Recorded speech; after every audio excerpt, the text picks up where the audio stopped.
up, YouTube? Welcome aboard. In today's video, we'll be working underwater in the Port of Baltimore.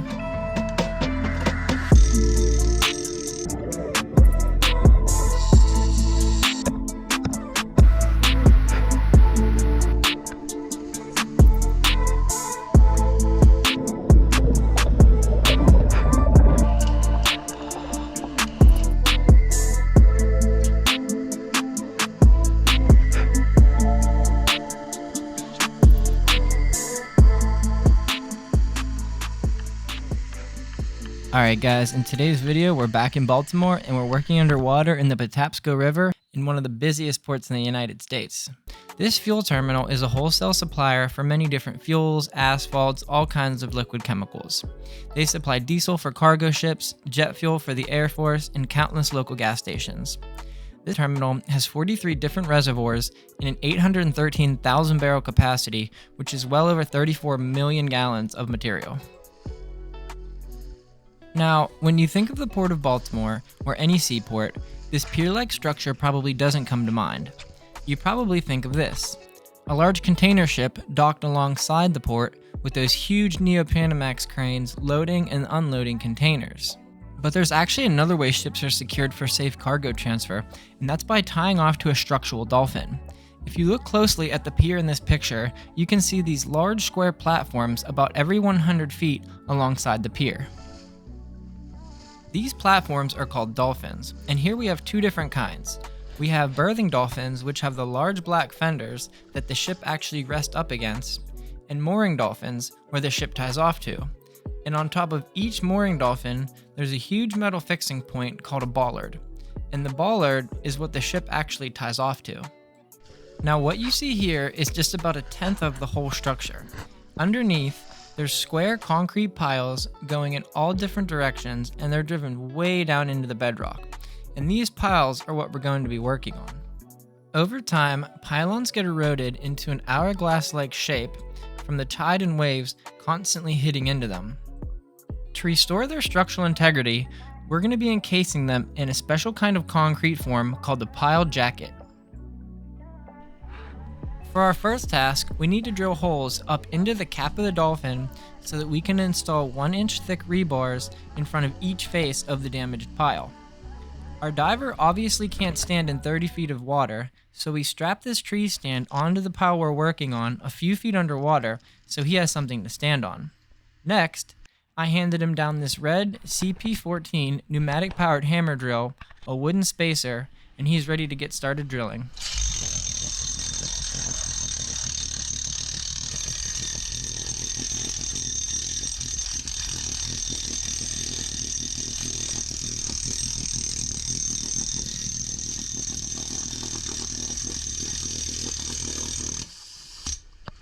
Next, we take these friction collars, which are just wooden 4x4s with all thread going through them, and we tighten them around the pile about 12 feet underwater. Once our friction collars are secured around the pile, we'll nail down our plywood bottom plates one side at a time, creating a floor completely around the pile, which will be the base of our pile jacket. We'll put 2 divers in the water to install these, and I'll be suiting up next with this stainless steel 37. Diver 1's already in the water, starting with the friction collars, so let's get down there and see what's going on.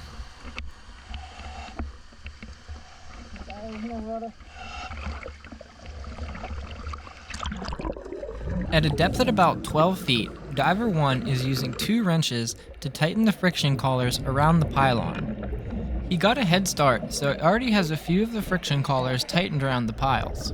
I'll be following behind him and installing the bottom plates on top of the friction collars, and our tender on top of the dolphin will be lowering us down everything we need.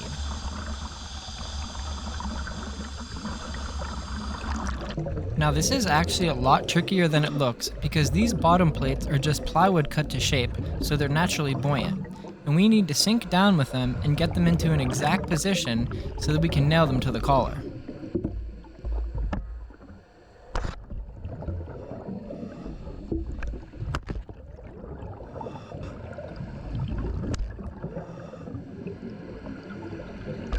Our tender on the surface started the nails into the plywood for us exactly where they need to be, So that's one less process we have to juggle underwater, and we can start nailing them as soon as it's in position.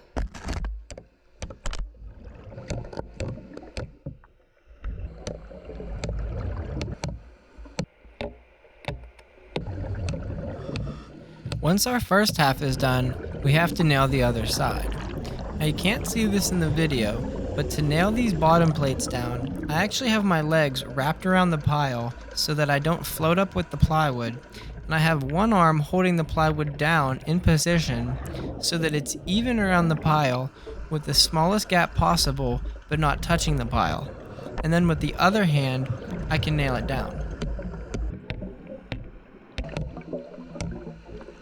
Next, these fiberglass tubes, which are the actual pile jacket that's going to contain the concrete, need to be cut to size with a grinder.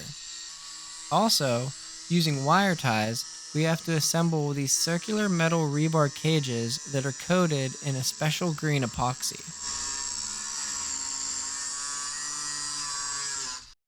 We lower the rebar cage to the diver, and he sets it on the bottom plate and wire ties it around the pile. Our fiberglass jacket, which has an open tongue and groove seam on one side, goes around the cage, and then the whole thing gets strapped down tight with a heavy-duty yellow ratchet strap.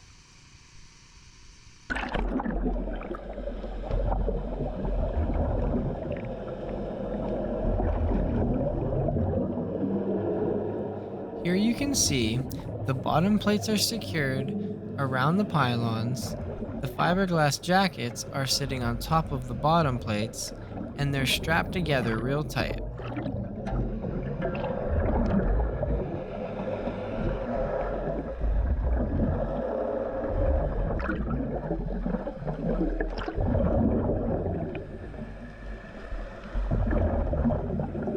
You can also see there's a few circular metal ports on each jacket where we'll later hook up the concrete hose to pump them full of concrete. In some areas where the pile jacket meets the bottom plate, there's a small gap. We need to seal this gap shut so that once we start pumping, concrete doesn't leak out of the bottom. There's so many different chemicals in concrete nowadays, and it can be really harmful to the environment.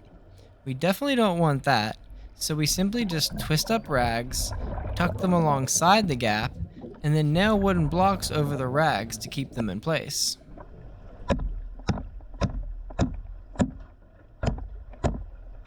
Even if there's little or no gap, we usually just seal up the whole perimeter around the bottom of the jacket just to be safe.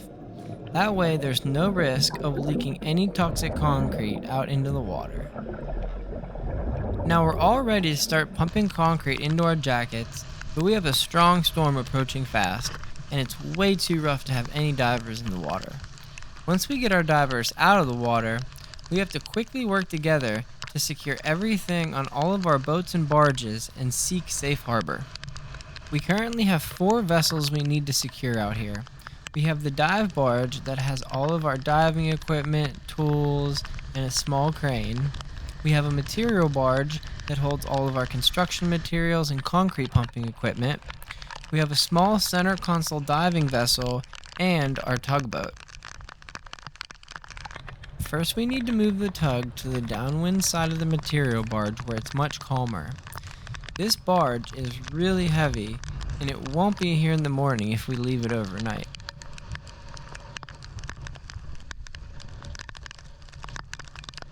As you can see, the water's not nearly as rough on the downwind side of the material barge because the barge itself is blocking all the waves.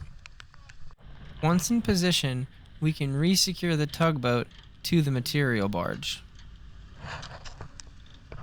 We brought our other smaller vessel to the downwind side as well, but you can see she's still rocking and rolling, and Baltimore in the background is fading away quick. These 2 barges are called a spud barge, and the spuds are these large metal poles that go through the barge on each corner, and once lowered, they go through the water and deep into the mud and sand on bottom, anchoring the barge in place. Once we pull them up, the barge is free floating, and the tug can push us to safe harbor. Once we pulled all the spuds up, half the crew stayed on the barge and the other half stayed on the dive vessel, and we got the hell out of there. It was a much longer trip, slowly pushing the barge back, but I'm glad that I wasn't the crew on the other boat, because it looks like it was a really rough ride and they were constantly taking waves over the bow.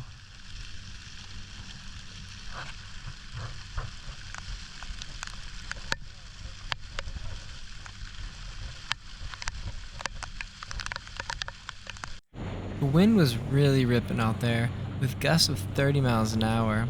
Even with all our gear on at this point, we were pretty much soaking wet, and it was absolutely freezing. Once we had everything secured out on deck, we headed up to the wheelhouse to hang out with the captain, try to warm up, and dry off a little bit on the rest of the slow voyage home.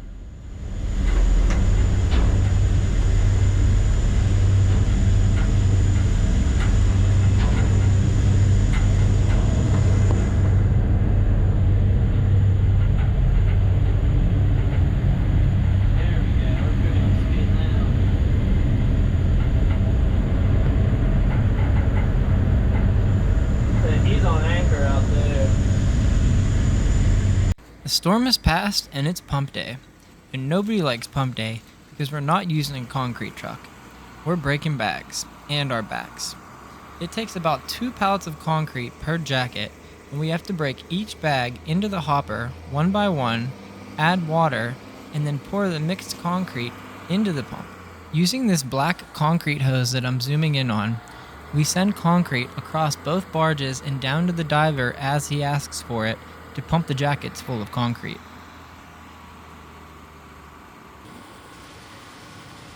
I'm now standing on top of the dolphin, tending the diver, and the rest of the crew is doing the back-breaking work of loading the hopper full of concrete bags and pumping it to the diver. Our diver's down there hooking the hose to the different ports on the plow jackets and making sure we don't have any leaks while we're pumping. We usually pump about 7 to 8 jackets each pump day, and it's basically this non-stop process of breaking hundreds of 80-pound bags into the hopper and sending them down to the diver.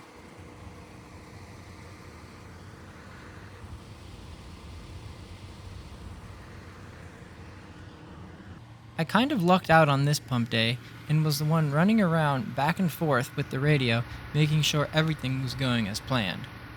But trust me, I'm not special. I spent plenty of days as the guy on top of that platform breaking bags.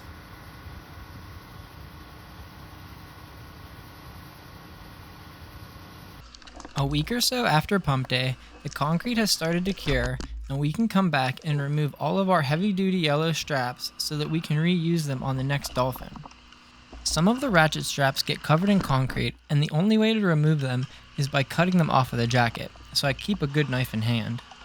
We also cut the corners off of our plywood bottom plates and try to remove any excess building materials that we can, like the blocks and rags.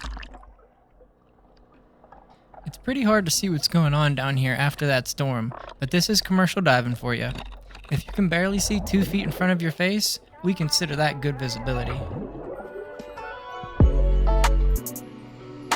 Well, I hope you all enjoyed the video. That's it for this one. If you learned something new about marine construction or the maritime industry, don't forget to drown that like button, it really helps the channel. And if you're interested in learning more about commercial diving, definitely consider subscribing, because I have a lot more content on the horizon and it's going to be quite the adventure. See you on the next one. Over and out.